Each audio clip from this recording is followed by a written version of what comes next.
What's up mga kangiti? For today's video, we have collaboration partner with Boy Kupal. Ako na si Boy Kupal. Oops, baka iisipin nyo naman puro kalokohan tong content ko.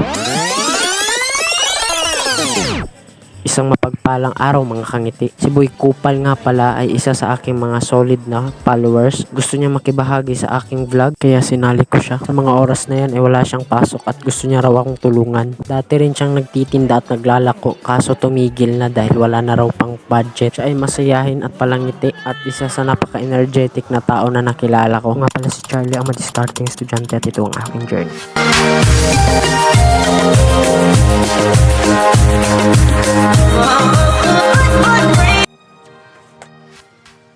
Hi, what's up mga kangiti? For today's video, subaybayan nyo ako kung anong mga ginagawa ko para malagpasan ang bawat hamon at pagsubok na nararanasan ko araw-araw. Ako nga pala si Kyle aka Charlie's Vlog. Para sa akin, hindi madali ang aking ginagawa. May mga araw na napapagod talaga ako. Despite sa pagod, nararanasan ko rin tiisin yung gutom. Iniiwasan ko rin na madala ng temptasyon lalo na kapag nakakakita ko ng masasarap na pagkain. Sabi ko kapag kaya ko na talaga makakabili rin ako ng ganyan.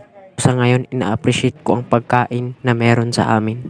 Hindi rin ako mapili pagdating sa pagkain. Kahit patuyo na isda, alamang yung ulamin namin for the whole week. May mga araw talaga na ganyan ang aming ulam. Kapag meron namang pambili ng ulam, ayun makakabili kami ng masasarap na gulay katulad ng pakbet, palaya sayote at yung paborito kong tortang talong. Hindi nyo ako masisisi mga kangiti kung bakit pinasok ko tong pagbablog. Masaya ako sa mga ginagawa ko kahit na pinagtsatsagaan ko lang tong cellphone na to. Madalas na rin kasing sakitin at madalas na rin naglololoko. Kaya pahirapan rin sa pagvlog tas mabilis malobat. Despite sa mga gantong pagsubok, hindi pa rin ako nawawalan ng pag-asa na sukuan tong ginagawa ko. Isa ito sa pangarap ko ang maging halimbawa at maging inspirasyon sa iba na kahit gaano kahirap ang buhay, kahit gaano kabigat ang pagsubok, hindi ko nakakalimutang manalangin sa Kanya. Isa ang Panginoon sa nakakaalam ng lahat ng pinagdadaanan namin. Lagi ko ring nalalagpasan ang bawat pagsubok at hamon na nararanasan ko araw-araw. Mula sa paggising hanggang sa pagtulog. Lagi kong pinasasalamatan ang Poong May Kapal.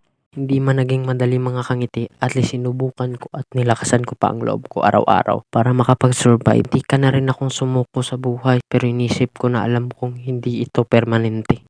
Ang solusyon lamang sa hirap ng buhay ay magsumikap. Tulad nyo rin ako, isa lamang akong estudyante na nangangarap na mabago ang takbo ng buhay. Gusto ko mabigyan ng magandang buhay ang aking ina. Siya lamang ang nagsisilbing ama at ina sa aming tahanan. Hindi naging madaling sitwasyon namin na lumalaki kami ng walang ama.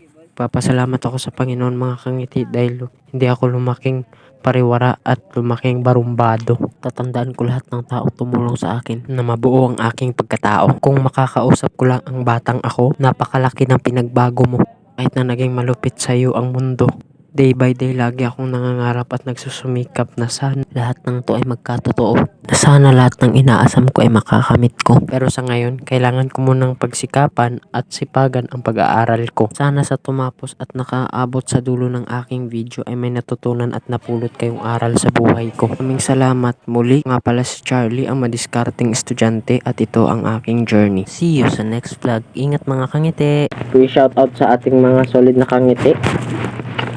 Ate Aldib Anabien, Reina Kanyamake, Nel Feril, Dan Bungkalan, Hector Abuyog, Shasin, May Fortuna, Geraldine Calanda, Jervy Kumuping, Gabi Wick, Pres Jamel Kaipang, Ate Johanna Toong, Al Almasin, Abigail Leron, Nikki Tinay, Jubilin Isleta, Allen Geroche, Alexis Asena, Gretchen Aki, Jelen Gerano, Ma'am Jilin Gerano, Ji Chang Cindy, Ryan J, Anthony Divino, G.R. Maslet, Clit Gales, Princess Tawidi, Christian Alas, Jomar Zaraga, Sen and Print, Ali Abdul, Els Bayo, Miko Reyes, Prince Radja.